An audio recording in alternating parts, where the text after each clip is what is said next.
There are three other big-time legacy states that have quit that we sort of don't think about, but are terribly important. And those of you in the business probably understand that. But when the Soviet Empire fell apart in 1991, there were 6,000 nuclear weapons scattered around the Soviet Empire. 6,000 weapons outside Russia, in Belarus, Kazakhstan, and Ukraine. And an enormous achievement of one of the best secretaries of defense we ever had, Bill Perry, was to convince those countries to turn in those weapons. It was not simple. When the empire fell apart in '91, I was in Ukraine, and they said, boy, we're a nuclear state. We got more A-bombs and H-bombs than Britain and France put together, and we can sit at the head table, and that we are big deals. It took a lot of convincing them that weapons, you got to charge the batteries, you got to put in more tritium. By the way, you're on the U.S. target list, and a whole bunch of other stuff. That was very interesting. The head minister of defense of Ukraine came to Omaha for the PSYOP briefing. It was really a mind-boggling time. But the point is that it took 5 years to convince those countries, but in June of '96, the president of Ukraine and the president of Russia stood up and said, yes, they're all accounted for, all the serial numbers are accounted for, all nukes are out of Ukraine. In Kazakhstan, it was September of '96, and in Belarus, it was November of '96. Those are three states that were nuclear powers. They had the laboratories that could have kept programs going if they wanted to, but they decided that having nuclear weapons was not worth doing. An enormous success that I think Bill Perry deserves the Nobel Peace Prize for. There's a couple of more nuclear states, or would-be nuclear states, that quit when the Israelis came and explained it to them. The first was Iraq. Saddam Hussein, once the oil revenue started, Saddam started building a reactor. The French built it for him at Osirak in 1981, a few weeks before it was going to go critical. The Israelis' F-16s came and blew it away. Mr. Saddam had money and persistence. He therefore started with a different technology. He started to pursue enrichment with electromagnetics. And by 1991, as the Kuwait invasion started, he was, in the view of inspectors that had been there, he was maybe 6 months, maybe a year away from a nuclear weapon. The U.S. Air Force came back in 1991 and blew away Tuatha. And after that, there was no nuclear program in Iraq. Syria, another example. The Syrians were building in the tutelage of the North Koreans. They were along the Euphrates River. They were building a reactor that's pretty clear they were planning to produce plutonium. The Israelis came and blew that away in 2007.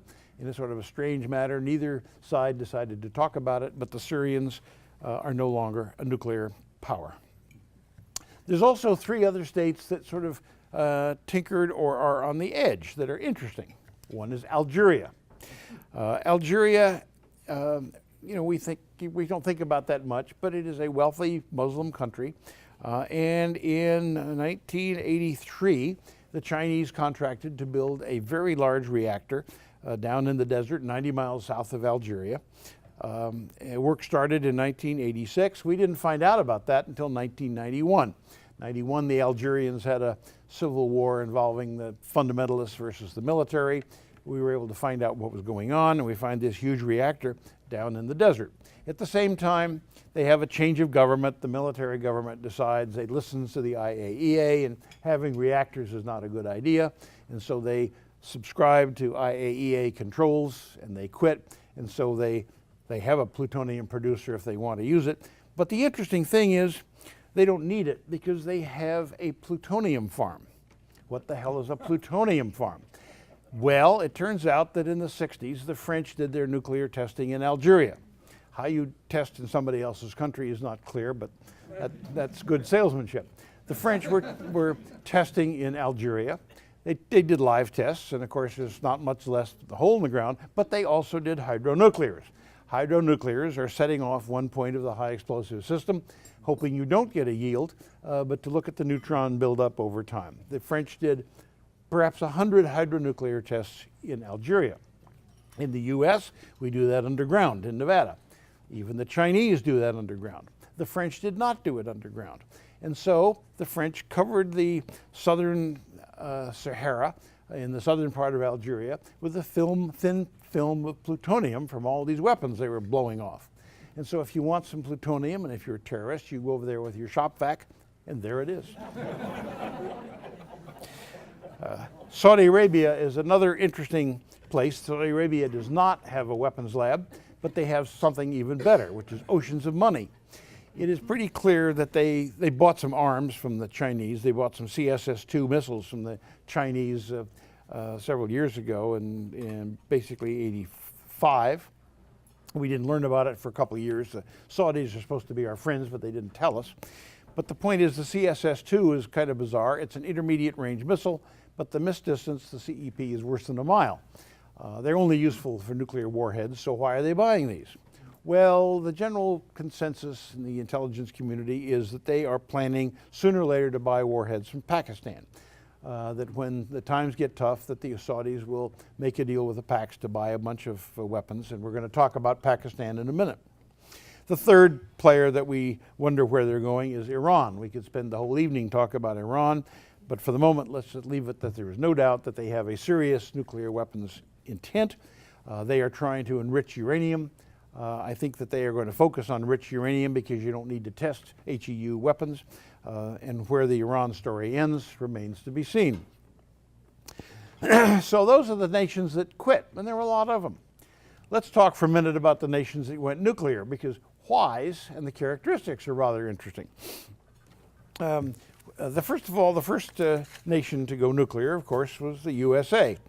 We all think of Los Alamos as the great American city, and the wartime A-bomb is the great American product, and Los Alamos is all those Americans doing all that good stuff. Well, in fact, at Los Alamos, the Americans ran the cafeteria.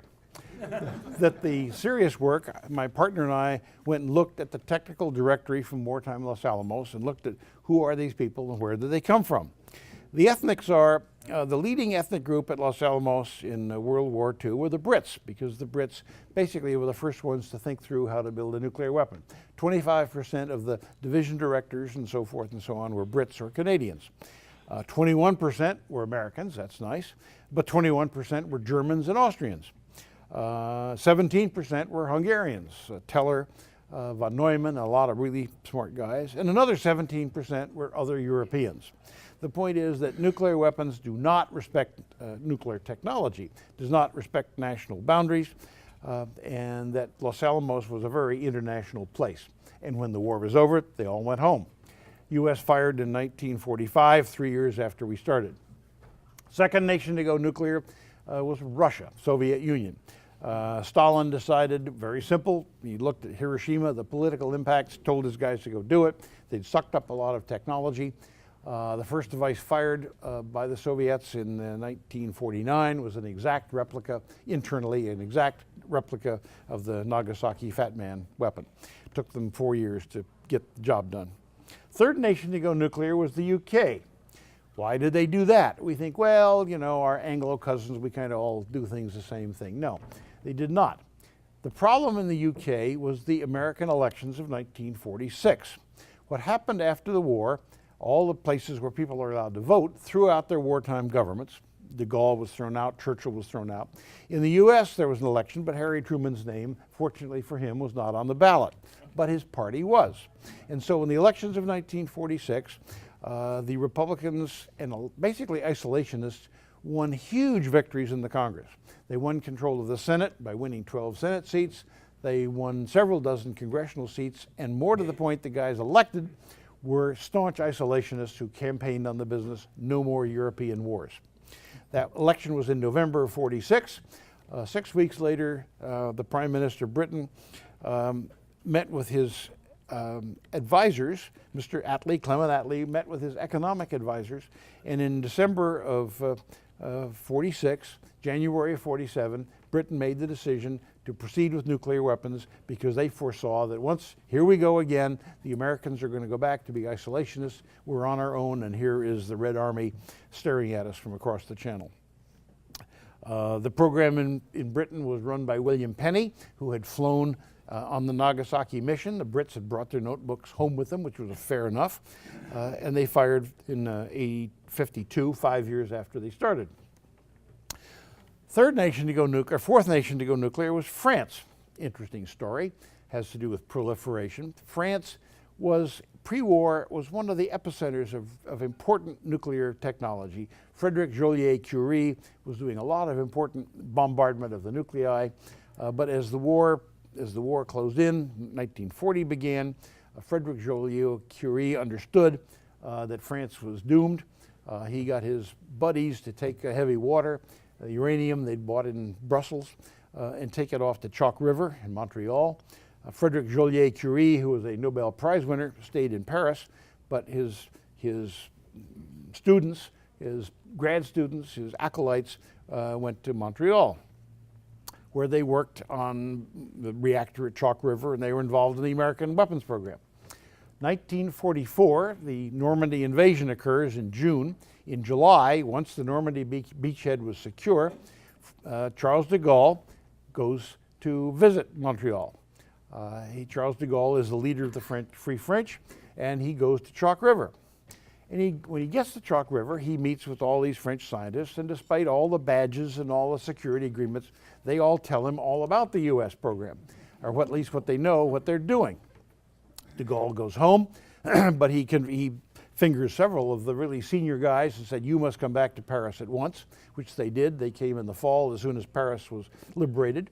And so de Gaulle and the key people that had been at Chalk River came home to Paris. Fine. When they got to Paris, they started talking to Frederick Joliot-Curie, who was the grand patron of all these guys, which is terrific, except unfortunately, Mr. Joliot-Curie was a card-carrying communist. And therefore, there's another pipeline that goes from Montreal de Gaulle to Joliet-Curie, and therefore another reason why Stalin was not surprised to hear about the American A-bomb. The French fired in Algeria in 1960, and it took them about 5 years from the time that they started. China was the fifth nation to go nuclear. Again, it's important to look at why. Mao came to power in 1949. Nuclear weapons were nowhere on his agenda. He took over a country terribly impoverished, all peasants, and just getting the people fed and re-engineering society was his agenda. But what happened was, in 53, 54, Eisenhower played the nuclear card in Mao's face. Now, it was for good reason. Eisenhower ran for office on the premise of ending the war in Korea. And if I get elected, I will go to Korea, we will end the war. He did. He threatened the Chinese with nuclear use if they didn't agree to an armistice, and they did. Even worse, 6 months later, there was a crisis in the Taiwan Straits, where once again, Eisenhower sent in the U.S. Navy and threatened nuclear use if the Chinese were fooling around with Taiwan. As a result of those threats, Mao decided he had to have nuclear weapons. And so in 1955, January 55, Mao made the decision to go nuclear. He had a lot of help from the Russians, but he had help from another interesting place. Many of us here are old enough to remember Klaus Fuchs. Klaus Fuchs was a German who fled to Britain, then moved to Los Alamos during the war, a very bright guy who made major contributions to the technology of implosion weapons in Los Alamos. He was also a Soviet spy. He was a communist. He was a Soviet spy. He was shipping information via the Rosenbergs. When the war is over, he went back to Britain because it took us all 4 years to decode the tapes to figure out who had been sending stuff home. But in 49, Klaus Fuchs was unmasked, arrested by the Brits, sentenced to jail. He goes off to jail in 1950, and all of us think, well, that's the end of Klaus Fuchs. We caught him and put him in the slammer. Absolutely not. 1959, Klaus Fuchs gets out of jail. He emigrates, he gets out of Britain, he emigrates to East Germany. He goes to Dresden. And his first summer, in the summer of 59, what does he do? Well, he has a nice small summer study, the principal student being a gentleman named Chiang Sang-Kien, who was the Oppenheimer of the Chinese program. And that Fuchs gave the Chinese leadership a full briefing as how the wartime Los Alamos program worked, and probably some insights as to how to build thermonuclears as well. The Chinese fired in '64, 10 years after they started.